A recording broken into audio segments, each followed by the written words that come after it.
But when it comes to building the public transport infrastructure that this country is going to need for the 21st century, they're missing in action. And one would have expected in one of the few significant pieces of infrastructure legislation that's coming here, the Land Transport Infrastructure Amendment Bill,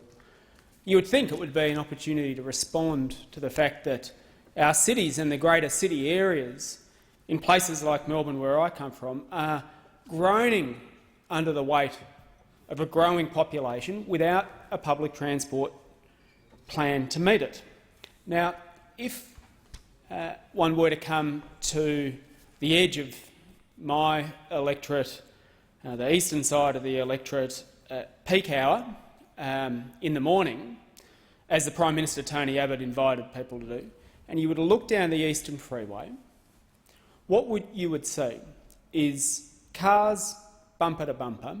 and people spending hours in traffic jams wanting to come into the city or perhaps south to the suburbs to the south of the city to go to work.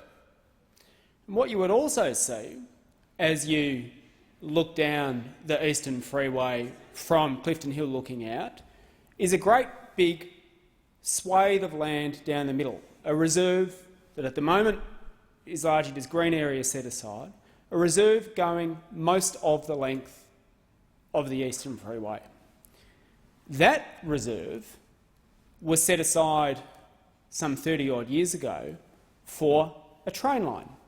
And in fact, if you go back, Mr Deputy Speaker, and look in, I think it's the 1979 or 1980 Melways, what you see is in fact the train stops marked out along that reserve down the middle of the Eastern Freeway. And people were told at the time that yes, we are going to build a freeway out there so that people who have no alternative but to drive in come in their cars, but that there would also be a train line out there.